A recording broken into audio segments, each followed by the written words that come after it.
se denomina Estrategias de Innovación Abierta en Investigación Clínica y será desarrollada por Pablo Beart.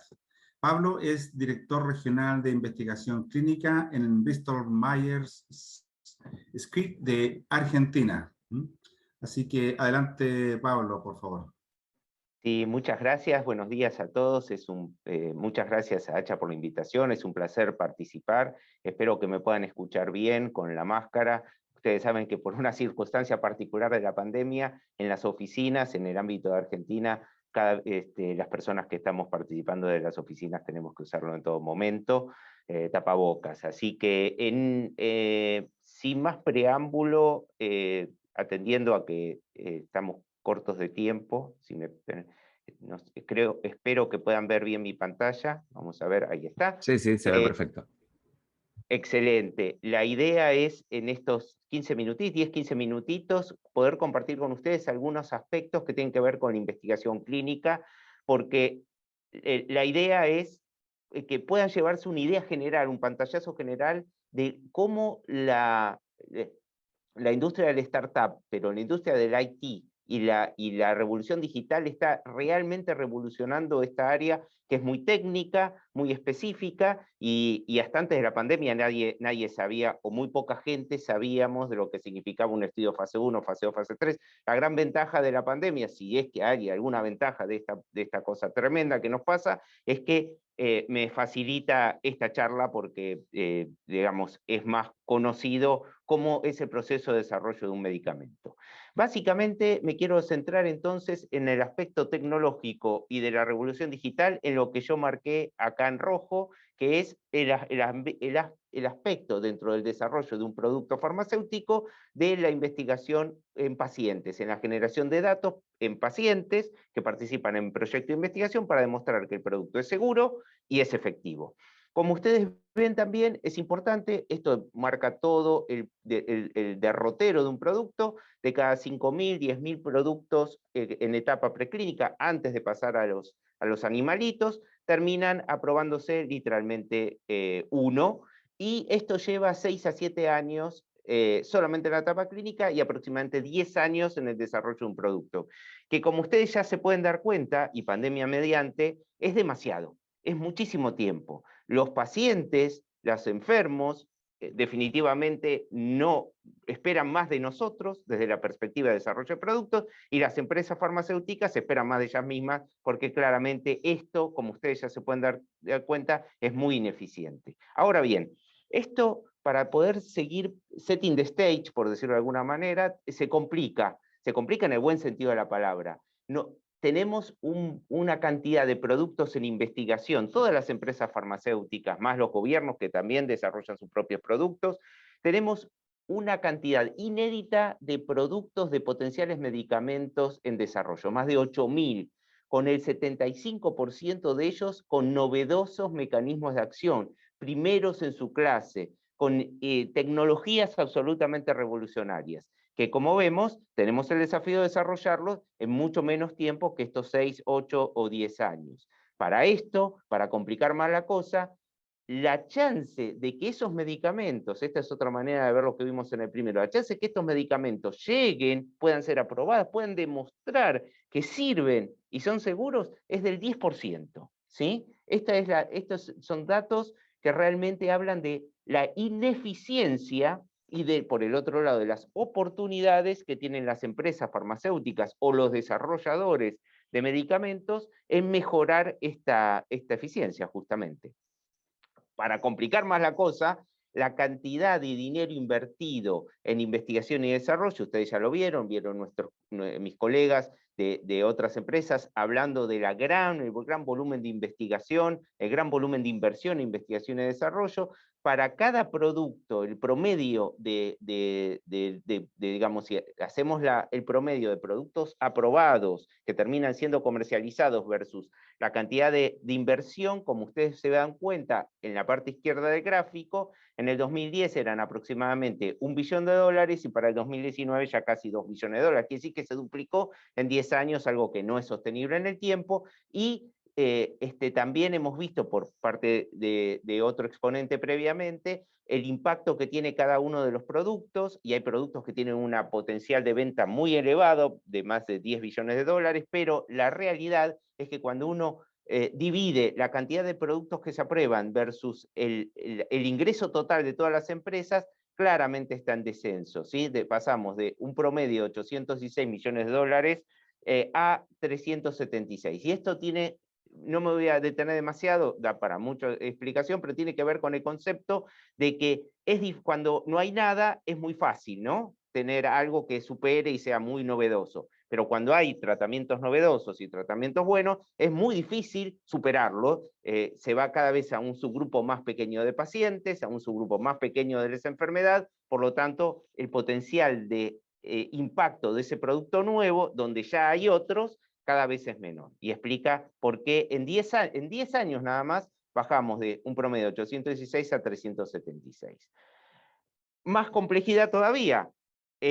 El tiempo de desarrollo promedio del producto, y ustedes me van a decir, pero bueno, la pandemia, ahora vamos a llegar a la pandemia, el tiempo promedio de desarrollo del producto aumenta. ¿Por qué? Porque los proyectos son más complejos y es más difícil identificar los pacientes con nombre y apellido genético. Esto tiene que ver con otro concepto que voy a pasar de largo, que es medicina personalizada, en donde nosotros buscamos específicas características de cada uno de los pacientes, en donde pensamos que ese producto en particular va a ser efectivo y seguro.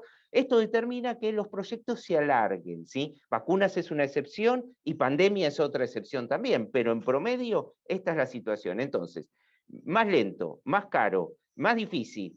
¿Cómo resolvemos esto? Y me parece que este es el ámbito ideal para hablarlo, porque en realidad la solución de esto pasa por la tecnología, claramente. Y ustedes me pueden decir, pero ¿por qué esperamos tanto hasta el 2021 por la tecnología? Bueno, ustedes se podrán dar cuenta, y esto es en realidad un análisis de lo que significa hacer un proyecto de investigación, un estudio clínico. Tenemos que seleccionar, digamos, en qué pacientes lo vamos a implementar, tenemos que ver cuál es el estado del arte, qué sabemos de esa enfermedad, qué otros tratamientos hay, qué otros tipos de características tiene. Tenemos que identificar a los investigadores. La investigación, como ustedes saben, se hace en todo el mundo a la vez, la pandemia lo demostró, pero esto es algo que para nosotros es la habitualidad. Si bien hay países y regiones que hacen más investigación clínica, todos los investigadores que participan en un proyecto determinado hacen lo mismo, tienen el mismo background, y se espera que contribuyan de la misma, digamos, en cuanto a los datos y las características de los datos, de la misma manera. Entonces tenemos que identificar a los investigadores, tenemos que capturar los datos, ¿sí? Que vienen de los pacientes que participan en el proyecto, y por supuesto tenemos que hacer el análisis, el reporte, y presentarlo a las distintas autoridades regulatorias para que nos den el aval que el producto realmente sirve y es seguro. Entonces, como ven esto, vemos tres cosas, tres grandes cosas. El primero, una etapa de diseño, después una etapa de implementación, una etapa de reporte de resultados, que tiene que ver básicamente con manejo de datos. Y creo que a esta altura del partido es más que evidente a dónde quiero llegar, y ustedes seguramente ya se hizo una pregunta: ¿y dónde está Haití acá? Bueno, el problema fundamental que hasta antes de la pandemia, este era un ámbito de la investigación clínica, es un ámbito complejo, porque estamos trabajando con pacientes, en medicamentos que no sabemos si, digamos, pensamos que van a ser mejores que los que hay, pero estamos investigándolo, tenemos que demostrar su seguridad y su eficacia, por lo tanto, están absolutamente regulados. Y creo que en este escenario, ustedes saben que cometer un error en una app y que la app se cuelgue es un escenario, pero cometer un error en una app y que haya un paciente que se enferme gravemente o se muera por problema de esta app, se hace mucho más complejo. Y en ese sentido, los reguladores, los distintos ministerios de salud han sido absolutamente, y estoy explicando los motivos, conservadores en cuanto al avance de la incorporación de tecnologías en el desarrollo. De todas maneras, la solución claramente pasa por las 3D, ¿sí? Diseño, digital y datos. Y en este sentido, acá en este slide lo traté de resumir. Básicamente nosotros podemos trabajar en cuanto a lo que se denomina en la industria las 3D, ¿no? Digital, Data y Design, y podemos trabajar incorporando tecnología en cualquiera de estas o en algunas de estas tres pilares, de los proyectos de investigación para justamente poder afinar la población, el tipo de estudios, ¿sí? Y trabajar en la identificación de centros, hacer heat mappings, etcétera, y automatización de reporte de datos. Yo voy a ir más en detalle. Entonces, como ya dije, tenemos las 3Ds, data, digital y diseño, y acá le puse el nivel de maduración que tenemos en las empresas farmacéuticas, en la industria en general, no en Bristol en particular, sino. Entonces, hay algunas áreas, como en el caso de los datos, que están maduradas ya. Hay un montón de bases de datos, acá puse algunos ejemplos, por ejemplo, el proyecto Data 42 de Novartis, en donde ya tienen más de 2 millones de datos pacientes año, en donde pueden curarlos, etiquetarlos y sacar conclusiones en cuanto a data mining, y eso le permite básicamente obtener datos de la vida real y hacer lo que se denomina rama sintética del estudio, es decir, la no necesidad de hacer estudios comparativos con otro tratamiento, sino solamente dar el medicamento que se está probando, porque tenemos una rama sintética basada en data mining y la generación de un protocolo automático. Disculpen que voy muy rápido, pero la idea es básicamente contarles los títulos y con todo gusto después al que esté interesado estoy a su disposición. En cuanto a diseño, claramente tenemos una montaña de oportunidades en cuanto a mejorar los diseños, fundamentalmente trabajando con partners. Yo voy a mostrar un par de ejemplos, hacer heat mapping de dónde están los pacientes, dónde están los investigadores, cómo podemos utilizar técnicas de Machine Learning para acelerar los endpoints, los puntos finales de los estudios, para demostrar que el medicamento realmente sirve. Claramente ya mencioné acá la dificultad que tenemos, el problema regulatorio, aunque la pandemia claramente aceleró mucho esto, y a nivel de reporte podemos utilizar técnicas de AI y de Deep Learning para ayudarnos mucho en el análisis, la tabulación de los datos y poder armar algo que típicamente, para que tengan una idea, lleva 6 meses a 1 año y poderlo hacerlo literalmente en 2 a 3 semanas. Y abajo puse algunos ejemplos de otras compañías, por ejemplo, chatbots y automatización de reportes. Un ejemplo muy rápido, la Universidad de Duke está trabajando, no, digamos, esto ya lo está haciendo, ¿sí? Son ejemplos de la vida real, no ejemplos potenciales a futuro. La Universidad de Duke, a través de su área de radiómica, lo que está implementando es un mecanismo por el cual pueda hacer una base de datos de imágenes que pueda determinar características de la imagen que el ojo humano no ve. ¿Por qué esto es importante? Porque pensemos esto, nosotros lo que queremos hacer con los medicamentos, como dijo un colega antes, queremos quizás no evitar la muerte por ahora, pero quizás evitar la muerte prematura.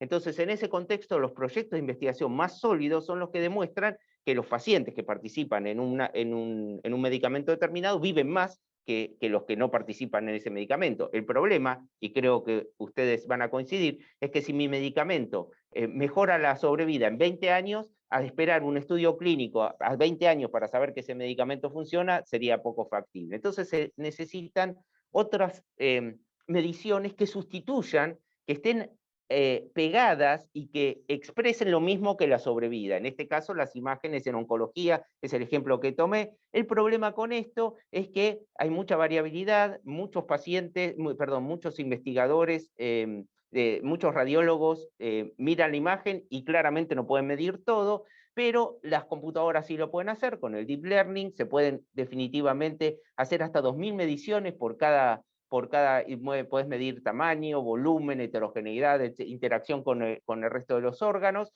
y eso determina un patrón mucho más exacto de eficacia o de progresión, en este caso de tumoral, que nos permite saber antes y con mayor eficiencia si ese producto, este producto en este caso para el cáncer oncológico, está funcionando o no está funcionando. De vuelta son ejemplos de la vida real, muy rápido porque me estoy quedando sin tiempo. En cuanto a diseño, los estudios clínicos son un mar de oportunidades, básicamente porque son manuales. Los métodos estadísticos están sólidos, son muy sólidos, pero las potenciales variables y permutaciones son tantas que aún un sistema, ayudándonos de la computación actual, pero trabajando a través del estadístico, lamentablemente no se puede hacer, lo voy a pasar, no se puede hacer demasiado en cuanto a el análisis de potenciales, selección de distintos diseños. Típicamente lo que sucede es esto: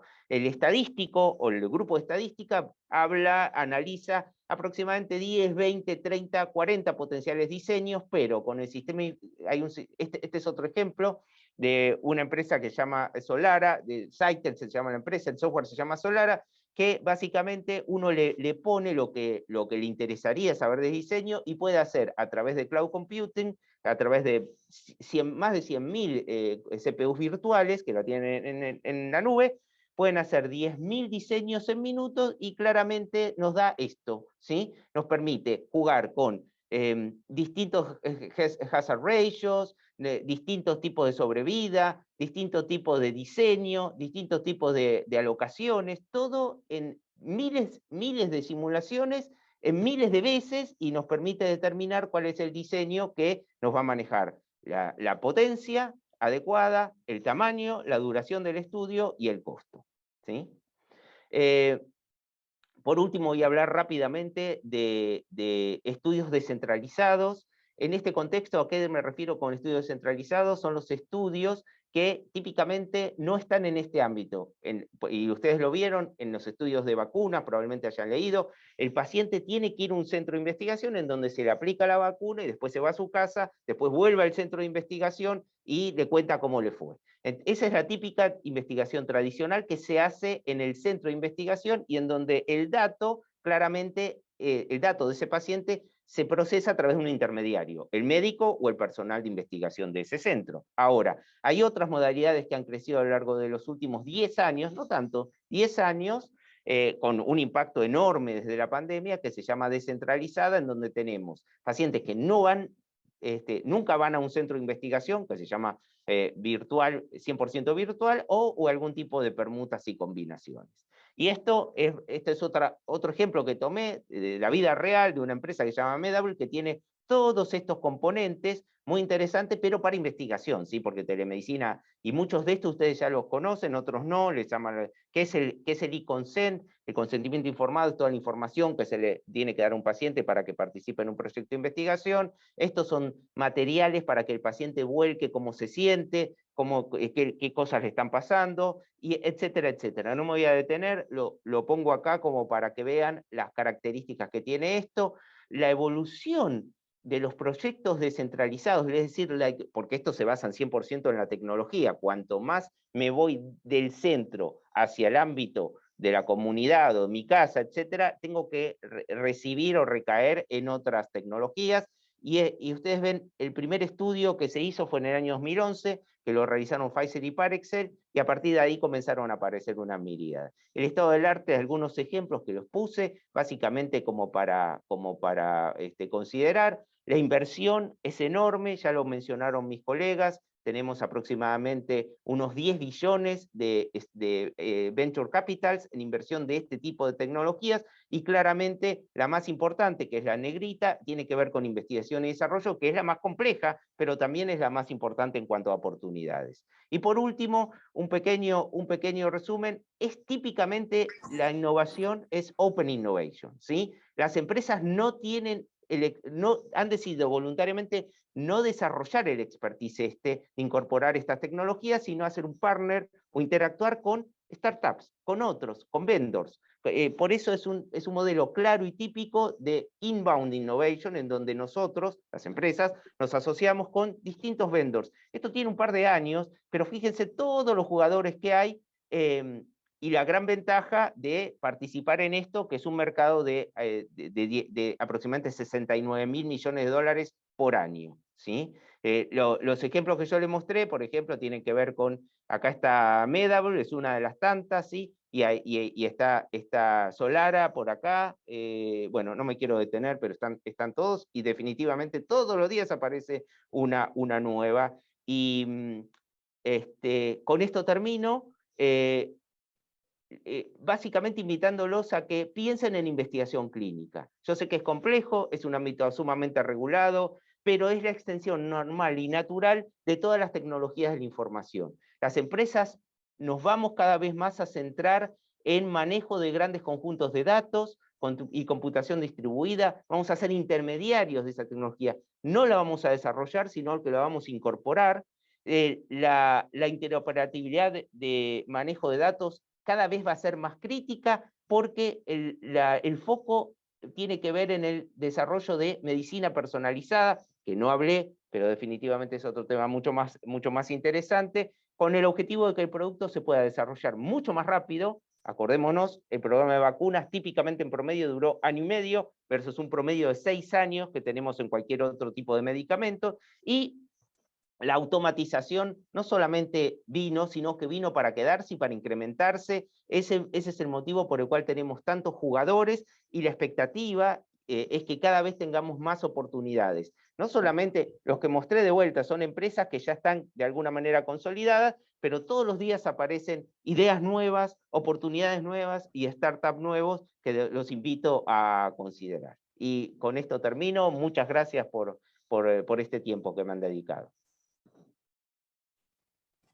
Muchísimas gracias a ti, Pablo, por tu excelente presentación. La verdad que me da mucho gusto que tengamos esta oportunidad de compartir experiencias y busquemos opciones de colaboración a través de la tecnología, y un poco, ¿cierto?, a propósito de la pandemia, la verdad que ha generado muchas oportunidades para la colaboración en nuestros temas.